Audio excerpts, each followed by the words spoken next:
नमस्कार दोस्तों, आइए सुनते हैं मोहिनी एकादशी की व्रत कथा। एक बार धर्मराज युधिष्ठिर ने भगवान श्री कृष्ण से पूछा, हे कमल नयन, मैं आपको कोटि कोटि नमन करता हूँ। हे जगदीश्वर, मैं आपसे प्रार्थना करता हूँ कि आप कृपा करके वैशाख माह के शुक्ल पक्ष की एकादशी की कथा का वर्णन करें। इस एकादशी का क्या नाम है, इसकी कथा क्या है, इस व्रत की विधि क्या है, सब विस्तार पूर्वक कहिए। तब भगवान श्री कृष्ण ने कहा, हे धर्मराज, मैं आपसे एक कथा कहता हूँ जिसे महर्षि वशिष्ठ ने श्री रामचंद्र जी से कही थी। एक समय श्री राम बोले कि हे गुरुदेव, कोई ऐसा व्रत बताइए जिससे समस्त पाप और दुख का नाश हो जाए। मैंने सीता जी के वियोग में बहुत दुख भोगे हैं। महर्षि वशिष्ठ बोले, हे राम, आपने बहुत सुंदर प्रश्न किया है। आपकी बुद्धि अत्यंत शुद्ध तथा पवित्र है। यद्यपि आपका नाम स्मरण करने से मनुष्य पवित्र और शुद्ध हो जाता है,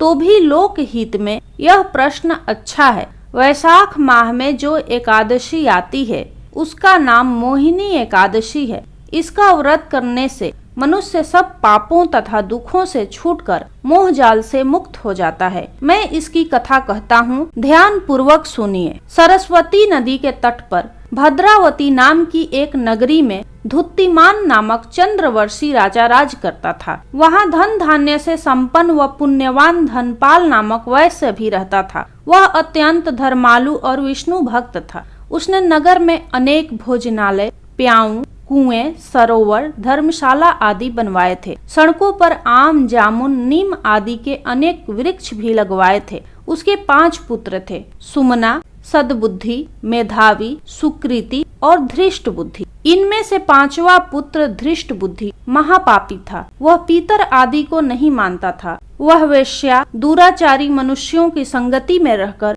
जुआ खेलता और पर स्त्री के साथ भोग विलास करता तथा मांस मदिरा का सेवन करता था। इसी प्रकार अनेक कुकर्मों में वह पिता के धन को नष्ट करता रहता था। इन्हीं कारणों से त्रस्त होकर पिता ने उसे घर से निकाल दिया था। घर से बाहर निकलने के बाद वह अपने गहने कपड़े बेचकर अपना निर्वाह करने लगा। जब सब कुछ नष्ट हो गया तो वेश्या और दुराचारी साथियों ने उसका साथ छोड़ दिया। अब वह भूख प्यास में अति दुखी रहने लगा। कोई सहारा न देख चोरी करना सीख गया। एक बार वह पकड़ा गया तो वैश्य का पुत्र जानकर चेतावनी देकर छोड़ दिया गया, मगर दूसरी बार फिर पकड़ में आ गया। राजा की आज्ञा से इस बार उसे कारागार में डाल दिया गया। कारागार में उसे अत्यंत दुख दिए गए। बाद में राजा ने उसे नगरी से निकल जाने का कहा। वह नगरी से निकलकर वन में चला गया। वहाँ वन्य पशु पक्षियों को मारकर खाने लगा। कुछ समय पश्चात वह बहेलिया बन गया